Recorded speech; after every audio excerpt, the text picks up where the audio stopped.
ఒక party official party page exactly that is what I'm saying national పార్టీగా చెప్పుకునేటటువంటి party ఇట్లా పిచ్చి పిచ్చి ట్వీట్లు పెట్టి పల్సన్ అవుతున్నారు ప్రజల్లో. ఇప్పుడు ఒరిజినలే అంటారు 100%.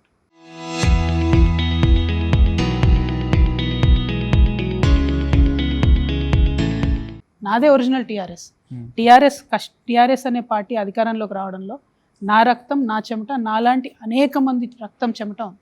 ఇవాళ వాళ్ళలో చాలామంది నా దగ్గర ఉన్నారు. టీఆర్ఎస్ అనేటటువంటి పేరు ఒరిజినల్ అనుకుంటే ఇప్పుడు బీఆర్ఎస్ నకిలియా? మరి వాళ్ళే కదా టీఆర్ఎస్ అని చెప్పి వదిలేసి బీఆర్ఎస్కి వచ్చిరు. మరి బీఆర్ఎస్ నకిలియా? 2, ఇన్ కేస్ నీకు కొత్తగా ఒక పార్టీ వచ్చింది, ఆ పార్టీతో నీకు ఒక అబ్జెక్షన్ ఉంది, నువ్వు ఒక పొలిటికల్ పార్టీవి, నీకు 30 మంది ఎమ్మెల్యేలు ఉన్నారు, అట్లాంటప్పుడు నువ్వు సిద్ధాంతపరంగా ఆ పార్టీని ఎందుకు వ్యతిరేకిస్తున్నావు చెప్పే దమ్ము ధైర్యం ఉండాలి. పిచ్చి పిచ్చి ట్వీట్లు పెట్టి చిన్నపిల్లలు వేషాలు వేసుకుంటూ సోషల్ మీడియాలోనే బతుకుతాం అనుకుంటే బీఆర్ఎస్ పార్టీని ప్రజలు నవ్వుకుంటున్నారు చూసి. ఎందుకంటే కుక్క తోకను ఆడించాలి, తోక కుక్కను ఆడించవద్దు. సోషల్ మీడియా అనేది మన పార్టీ యొక్క భావజాలాన్ని ప్రజల్లోకి పంచడానికి ఉండాలి, కానీ సోషల్ మీడియాలో చేసే ఉద్యమాలతోనే పార్టీ నిర్మాణం చేస్తాం అనుకునే భ్రమలో బీఆర్ఎస్ పార్టీ ఉంది. కాబట్టి అది వాళ్ళ కర్మ, అది ప్రజలు వాళ్ళ విజ్ఞత. క్వశ్చన్ అడుగుతారు డెక్కన్ క్రానికల్ పొలిటికల్. కవిత గారు, ఒకటి ఏంటంటే సోషల్ మీడియా కానీ లేదంటే మనకి మెయిన్ స్ట్రీమ్ మీడియాలో కూడా చాలా స్టోరీస్ వస్తూ ఉన్నాయి. I have been covering your family from 2001 onwards చూసాను నేను. పార్టీ లాంచ్ అయిన నుంచి ఇది very closely neat family and they have successfully achieved, mobilise people, supported by people, Telangana achieve చేశారు. అసలు మీకు తేడా ఏడొచ్చింది సోషల్ మీడియాలో కానీ లేదంటే మన పార్టీ లీడర్స్ కూడా ప్రైవేట్లో టాక్ చేసేది ఏంటంటే ప్రాపర్టీ డిస్ట్రిబ్యూషన్లో అయినారు కొంతమంది, లేదు నాకు కవిత గారికి సరిగ్గా స్థానం ఇవ్వలేదు, పొజిషన్ ఇవ్వలేదని అక్కడ డిఫరెన్స్ వచ్చింది అని. Party is own by you. ఎంతైనా కూడా ప్రజలందరూ కోఆపరేట్ చేసాం కూడా ultimately you are the closely neat family. మీ ఫ్యామిలీ నడిపించిన పార్టీ ఉన్నారు, 5-6 మంది మీరు నడిపించింది. Way did the differences accord? And second thing, generally you wanted to meet the father ante everyone pelli you can just walk into the father and talk to them. I think that was what been there in the earlier. Where was the need for meer enduku letter rayalsi vachinda, letter leak enduku ayindi, ate what exactly is happening in the family? Can you just explain to the people? Thank you Gauri anna. ప్రజలు ఆ విషయాల్లో interested ఉన్నారని నేను అనుకోవట్లేదు. ఆ విషయాలు they are every even today there is a discussion. No ఆ విషయాలు జరిగిపోయి 1 సంవత్సర కాలం అయిపోయింది. తర్వాత అనేక ఉద్యమాలు చేసినాం, అనేక సమస్యల మీద మాట్లాడుతూ ఉన్నాం, చర్చిస్తూ ఉన్నాం. అల్టిమేట్గా మనుషులు, వ్యక్తులు ఇంపార్టెంటా దేశం ఇంపార్టెంటా అన్నప్పుడు ఎప్పుడైనా దేశమే ఇంపార్టెంట్ అవుతుంది. అది పొలిటికల్ పార్టీ కావచ్చు, పేరుకు పెద్ద ఫ్యామిలీ కావచ్చు, ఏదన్నా కావచ్చు. సో ఏ పార్టీ అయినా కూడా ఏ అంశాల కోసం అయితే ఏర్పడ్డదో ఆ అంశాలను విడిచిపెట్టి పక్కదావున పట్టినప్పుడు గుర్తు చేయాల్సినటువంటి బాధ్యత మనందరికీ ఉంటుంది. సో ఫస్ట్ నుంచి కూడా పార్టీలో బీఆర్ఎస్ పార్టీలో కేసీఆర్ గారికి ఏదైనా విషయం చెప్పాలన్న ధైర్యంగా చెప్తూ వచ్చింది నేనే. So I have never shied away from voicing out my opinion and I will not in future also. But ఏం తేడా వచ్చింది, ఎందుకు సస్పెండ్ చేశారనే క్వశ్చన్ వాళ్ళని అడగాలి, నన్ను అడిగితే నాకు తెలియదు. నేను నా పని చేస్తూనే ఉన్నాను, నాకు ఏ రోల్ ఇచ్చినా పార్టీలో నేను సిన్సియర్గానే పనిచేశాను. బట్ ఎందుకు సస్పెండ్ చేయాల్సి వచ్చిందనే దాని మీద నా సస్పెన్షన్ అయిపోయి సంవత్సర కాలం అయిపోయినట్టుంది, ఇంతవరకు బీఆర్ఎస్ పార్టీ చెప్పట్లేదు. కనీసం నా సస్పెన్షన్ ఫార్మాట్లో కూడా చెప్పలేదు.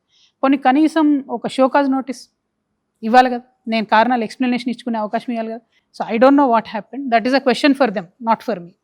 బట్ ఇంకో క్వశ్చన్ ఇక్కడ, ఆస్తుల విషయమా ఆత్మాభిమానం అని గౌరీ శంకర్ అడిగినట్టుగా, so there is a talk, ఒక చర్చ ఏముందంటే చాలామంది మాట్లాడుకుంటుంటారు, మీరు ఇంకా అబౌట్ టు పార్టీని సస్పెండ్ చేయబోతున్నారు, ఆ కాంట్రవర్సీ నడుస్తున్న క్రమంలో శోభమ్మ గారు మీ ఇంటికి వచ్చారు. శోభమ్మ గారితో పాటుగా ఇంకో 2 వ్యక్తులు వచ్చారు, గండ్ర మోహన్ రావు గారు, దామోదర్ రావు గారు. వాళ్ళు వచ్చింది అంటే వాళ్ళు ఒక మంచి పొజిషన్లో ఉండొచ్చు, ఫ్యామిలీకి అసోసియేట్ అయి ఉండొచ్చు, కానీ ఒక అడ్వకేట్ అండ్ ఒక చార్టెడ్ అకౌంటెంట్గా వాళ్ళు మీ ఇంటికి వచ్చారు. ఆస్తుల విషయాల గురించి జరిగింది చర్చ. ఆస్తుల విషయమా ఆత్మాభిమాన విషయమా? ఫస్ట్ ఆఫ్ ఆల్ ఒకటండి, ఆస్తుల పంచాయతీ కాదు నాది, completely matter of self respect. ఎప్పుడైతే సస్పెండ్ చేశారో ఆ మరుక్షణమే తెల్లారే నేను ప్రెస్ మీట్ పెట్టి ఇంకొక 3.5 సంవత్సరాలు నా ఎమ్మెల్సీ ఉంటే కూడా నేను వదిలేసాను. అదే వేరే వ్యక్తులు మీరు చూశారు, పార్టీలకి వెళ్ళి సస్పెండ్ అయినా ఎమ్మెల్సీ పదవులు పట్టుకొని వేలాడుతున్న చాలామందిని మీరు చూస్తూ వచ్చారు. సో పదవుల్ని గడ్డిపోచతో సమానంగా వదిలేసేటటువంటి నాకు ఆస్తుల పంచాయతీ ఉంటే నేను కాంప్రమైజ్ అయ్యి ఇంట్లో కూర్చుంటా కదా. ఫస్ట్ ఆఫ్ ఆల్ అట్లాంటి కాంప్రమైజింగ్ నేచర్ నాది కాదు కదా. పంచాయతీ ఎప్పుడు కూడా ఆస్తుల మీద లేదు, ఐడియాలజికల్ డిఫరెన్సెస్, ఇంటర్నల్గా పార్టీలో జరుగుతున్న అనేక అంశాలు, కరప్షన్ ఇష్యూస్, వాటిని హైలైట్ చేస్తూ వచ్చాం. నచ్చలేదు అనుకుంటే సస్పెండ్ చేశారు. బట్ అదర్ దెన్ దట్ నాకు కారణం కనబడట్లేదు, బీఆర్ఎస్ యాజ్ అ పార్టీ కారణం కూడా కొన్ని చెప్పండి. వాళ్ళు కేసీఆర్ సంబంధించిన వ్యక్తులు కానీ మీ దగ్గరకు వచ్చినప్పుడు ఏం చర్చ జరిగింది మరి కొన్ని వాళ్ళతో? అవన్నీ ఇంటర్నల్ చర్చలు ఉంటాయి కదండి. పెద్ద మీరు అనుకున్నట్టు ఆస్తుల పంచాయతీ ఆ చర్చలు ఏం కాదు. నేను ఒకటే మాట చెప్పాను, లెటర్ ఎట్లా లీక్ అయిందో కనుక్కోండి, ఇంటర్నల్గా పార్టీలో సమీక్ష చేయండి అని చెప్పాను. వాళ్ళు చేయలేదు. చేయకపోగా కంప్లీట్గా నన్నే సస్పెండ్ చేసే వరకు వచ్చారు. సో లీక్ చేసిన వ్యక్తుల్ని కాపాడడం ఎందుకు, నన్ను సస్పెండ్ చేయడం ఎందుకు, కరప్షన్ చేసిన వ్యక్తుల్ని పక్కన పెట్టుకోవడం ఎందుకు, కరప్షన్ ఉందని చెప్పిన నన్ను సస్పెండ్ చేయడం ఎందుకు అన్నది నాకైతే ఇంతవరకు అర్థం కాలేదు. మీకు ఎప్పుడన్నా అర్థమైతే చెప్పండి. మధు ఒక క్వశ్చన్ అడుగుతా. కవిత గారు, పార్టీ పెట్టినందుకు కాంగ్రాచులేషన్స్. ఒక మహిళగా మీరు ఆ డేర్ చేసినందుకు. అంత డేర్ చేసిన కవిత కల్వకుంట్ల మొదటి రోజే పార్టీ పెట్టిన రోజు తండ్రిని టార్గెట్ చేసి మిస్టేక్ చేసింది, బ్లండర్ మిస్టేక్ చేసింది. తండ్రిని కాదు టార్గెట్ చేయాల్సింది, వ్యవస్థను కదా టార్గెట్ చేయాల్సింది. ఎందుకు చంద్రశేఖర్ రావుని, కేసీఆర్ని ఎందుకు టార్గెట్ చేసింది? అవునన్నా కాదన్నా కేసీఆర్ తెలంగాణ రాజకీయాల్లో, జాతీయ రాజకీయాల్లో ఒక టాల్ పర్సనాలిటీ. ఎందుకు మీరు కేసీఆర్ని టార్గెట్ చేశారు ప్రభుత్వాన్ని వదిలేసి? కేవలం రేవంత్ రెడ్డిని కర్కోటకుడు మాత్రమే, ఆ వర్డ్ చాలా తక్కువ విన్నారు తెలంగాణలో. ఎందుకు కవిత కర్కోటకుడు అనే వర్డ్ ఎక్కువ ప్రచారం చేస్తూ ఉంది? ఇవాళ జరుగుతున్న పరిపాలన అట్లా ఉందండి. ఎగ్జాంపుల్ చెప్తున్నా కదా, నిన్న ఖమ్మంలో ఒక మైనర్ అమ్మాయి రేప్ జరిగింది. దాని మీద అసలు ప్రభుత్వం నుంచి ఏమన్నా కనీసం ఒక మానవీయ కోణంలో స్పందన వచ్చిందో మీరు చూడండి. రైతులు కళ్ళాల మీద 60 రోజులు ఒడ్లు పెట్టుకొని అక్కడే గుండాకి చచ్చిపోతున్నారు. మక్కలు కొనని పరిస్థితి ఉంది. ఒక్క దగ్గరన్నా ఒక్క మినిస్టర్ అన్న, ముఖ్యమంత్రిని పక్కన పెట్టి ఒక్క మినిస్టర్ అన్న మానవీయ కోణంలో మాట్లాడుతున్నారా? ఉల్టా ఎదురుదాడి, అడిగినోడి మీదల్లా ఎదురుదాడి. 11,000 crores ఫీ రీఎంబర్స్మెంట్ పెండింగ్ ఉంది. నేను పదే చెప్తూ వచ్చిన, ఫీజు రీఎంబర్స్మెంట్ పెండింగ్ ఉంటే అందరికన్నా ఎక్కువ నష్టం ఎవరికి జరుగుతుంది? ఆడపిల్లలకు జరుగుతుంది. ఆడపిల్లలు చదువులు మానేస్తూ ఉన్నారు. ఇవాళ ఒక్క మంత్రి అన్న ఒక్కసారన్నా ముఖ్యమంత్రి గారు మాట్లాడినా చూసినా మీరు మాట్లాడంగా? ఇవాళ మొత్తం 27,000 స్కూళ్ళని తీసేసి 4,000 చేస్తా అని చెప్తున్నాడు ఆయన. అంటే ప్రభుత్వ రంగంలో ఉన్న స్కూళ్ళన్నింటినీ కంప్లీట్గా మూసేస్తా అని చెప్తున్నాడు. అంటే రేపు పొద్దున పేదవాళ్ళకి అసలు కనీసం విద్య కూడా అందేటటువంటి పరిస్థితి లేదు. ఇంకో పక్కన ప్రైవేట్ స్కూల్ ఫీ నియంత్రణ చేయమని టీఆర్ఎస్ తప్ప ఇంకో పార్టీ అడుగుతుందా ఈ రాష్ట్రంలో? మేము అడిగినాం, ఉద్యమాలు చేసినాం, అన్నీ చేసినాం, ఒక్క స్పందన కూడా లేదు. అంటే జూన్ వచ్చింది, ఫీజులు కట్టే పరిస్థితి వచ్చింది. ప్రైవేట్ వాళ్ళేమో ఇష్టం వచ్చినట్టు ఫీజులు పెంచుకుంటున్నారు. ప్రభుత్వ పాఠశాలలు మూసివేస్తా అని చెప్తుంటే ఎంత ధైర్యం వస్తుంది ప్రైవేట్ వాళ్ళకి? నేను మూసివేస్తా నెక్స్ట్ ఇయర్ అని చెప్తున్నాడు ఆయన ముఖ్యమంత్రి గారు. కర్కోటకుడు అనకపోతే ఏమంటామండి? నేనైతే తాలిబాన్ అని కూడా అన్నా, ఎందుకంటే ఆడపిల్లల్ని చదువులకి దూరం చేస్తున్నటువంటి ముఖ్యమంత్రి గారిని.